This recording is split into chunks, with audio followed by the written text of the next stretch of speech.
The 3D Mario games are often regarded as some of the greatest games of all time, but not all of them are created equal. While some were pioneers in the platforming genre, others suffered from various issues including glitches and rushed development. So today I've decided to rank all of these games in the form of a tier list. Now, before we begin, I should explain my mindset towards making this list. Whether we want to admit it or not, we all have our biases, and the games that we played growing up are always going to hold a special place in our hearts. And to ignore that would be foolish. However, being objective is just as important, so this tier list will be factoring all of my own opinions, the general consensus of the community, and the objective quality of the games. That being said, let's start this off with the worst 3D Mario, Super Mario 64 DS. Now keep in mind, the word worst is in quotes because I don't actually think any of these games are bad, hence there not being any sort of an F tier on this list. Of course, being the last in the list, there's a lot wrong with this remake. Perhaps the biggest issue is the controls. Now for some reason, this remake was put on the DS, and because of that you had to move around using this thing. For most games though, this was no problem. After all, the DS mostly supported 2D games. But when Nintendo decided to remake Mario 64, I guess they didn't consider the fact that they were taking a game that used to be controlled with a stick and put it on a console which very much lacked that feature. Literally, if you take this remake and put it on the Wii with the classic controller, GameCube, or Nunchuk support, it's probably ahead of several other games on this list. Nevertheless, this game still had some great improvements from 64, and the new cast of characters was super fun to play with. And while I'm not really considering this as a factor, the mini games were also a cool addition that I probably spent hours on as a kid. The next game on this list is going to be another 3D Mario on a handheld, Super Mario 3D Land. This game to me felt like a consolation prize for 3DS owners that couldn't get their hands on 3D World for the Wii U. It's not like it was bad, in fact this is a great standalone title. I just felt like it was really upstaged when 3D World came out 2 years later. Honestly, I can't name any major issues with 3D Land, and I think that the level design is some of the best in the series. It clearly had inspiration from Super Mario Galaxy 2, and I am 100% okay with that. Along with that game, this was one of the first Nintendo titles to start using big band jazz music in some of their levels, something that would end up sticking around for years to come. My only minor problem with 3D Land really just comes from how uninspired it felt at times. Like there wasn't really anything super crazy in the game, and there was little to no actual new power-ups either. We'll talk about 3D World soon, which didn't really have the same issue, but first let's talk about the final game in B tier, and this one really hurt to put so low, Super Mario Sunshine. Alright, so listen, if this tier list was based on nostalgia factor alone, this would be an S tier easily. But since I'm looking at the games objectively as well, there's a lot wrong here. If you look at every 3D Mario game, they all share a common trait of being very clean and streamlined to play, except Super Mario Sunshine. This is the only game on the list that has a significant amount of painfully annoying glitches and other gameplay issues. Fundamentally, this isn't the level of quality one would expect from a Nintendo title. That isn't the only problem though, because one of the biggest issues is that certain levels are unbalanced, boring, and downright lazily made. Are there some really fun stages? Absolutely. But have I quit playing the game because I saw certain episodes come up too? Yes. But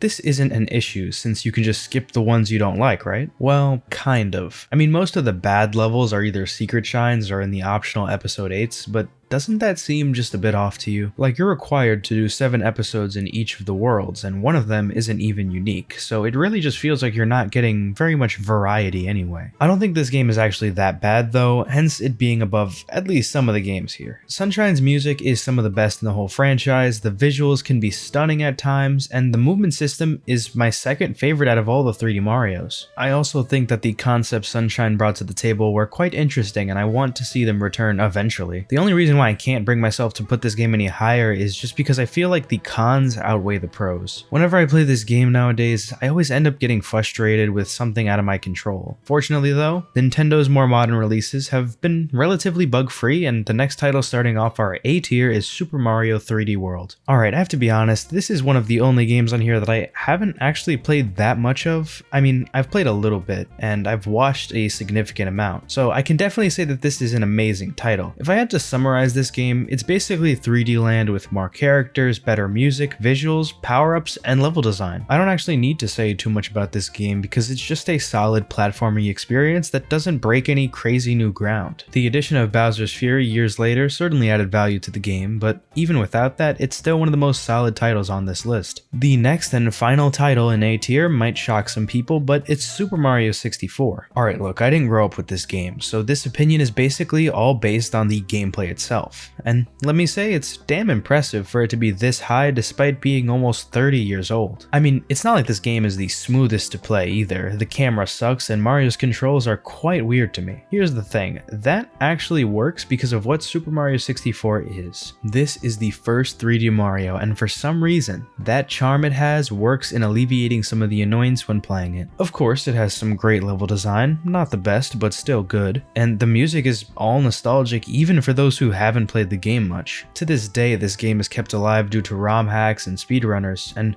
if this game is in your S tier, I would not blame you one bit. Personally though, I don't have much to talk about because once again, I didn't play it much growing up. Now is time for the S tier, and these games are pretty much what I consider perfect, not just in the Mario franchise, but in general. And the first of these is Super Mario Galaxy. Once again, if this was a tier list solely based on nostalgia, this game probably tops the list. I remember being a little kid and always asking my mom for help with tough stages, and I remember getting that red star and spending hours flying around the Comet Observatory. And those memories are certainly precious to me. Objectively speaking though, there's a lot great about this game too. First of all, this is really where Nintendo started taking their music production super seriously in their games, and it seems like years and years later, this is still one of the best original soundtracks they've ever put out. The gameplay is also phenomenal, completely changing the way Mario moves to best fit the new gravity system. The atmosphere of this game and its level design is unforgettable as well. The one thing that this game has that none of the others do though is the Rosalina storybook. Story is one of those things that has always eluded the Mario franchise with the exception of the RPG games, and it's really just because it never really needed to be there. But that doesn't mean we never wanted it, and while heavily contained, Rosalina's storybook gives us a truly heartfelt piece of writing that somehow was able to stick with us all these years later. While we never really got a hint of story like this in a Mario game again, this was so cool to have in Galaxy. Now before we get to the final two games on the list, I want to make a dishonorable mention to 3D All-Stars, now that the games on there have been ranked. Even though this isn't a unique game, I felt like I should mention 3D All-Stars because of how much controversy surrounded it. On release, we were all sold on the fact it was limited time only, but it ended up sticking around for months and months, so that's one disappointment for the early buyers. But when we actually got into the gameplay though,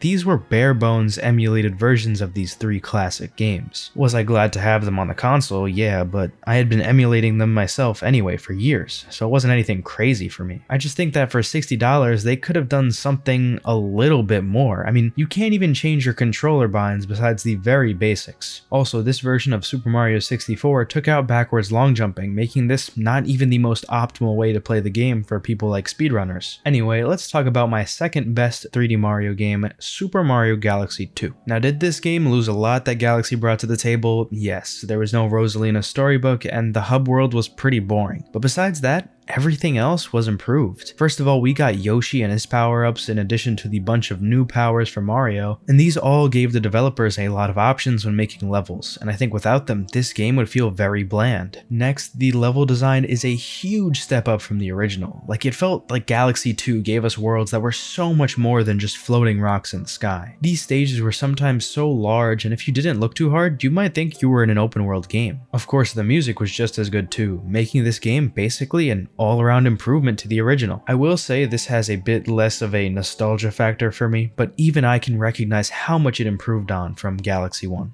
Now, finally, the best 3D Mario game, Super Mario Odyssey. This game took everything from previous releases and perfected it. While not exactly open world, the new kingdoms made it feel that way, especially when you consider that there's no sort of boot out system that hinders your immersion. In addition to that, the new gameplay mechanics are great, the capture system is fun and allows for each kingdom to shine in its own way. The movement is also the best in the whole franchise for me. I mean, the fact that you can do a jumpless run of the game and it's just as smooth as normal really shows how many options you have here. Now, does this game have its slight problems? Yeah. The pacing is kind of questionable at times, and the post-game content padding is a bit much. Let's just say not all moons are created equal. But those are all tiny misgivings I have, because to me, this is the pinnacle of 3D Mario. And for the next title in the series, it doesn't have to be a sequel to Odyssey, but I certainly want to see a lot of this game return. Alright, well that's my ranking of the 3D Mario games, but I want to hear what you guys have to say. So leave a comment down below with your list and I'll get back to you to see if we agree or disagree. Thank you so much for watching.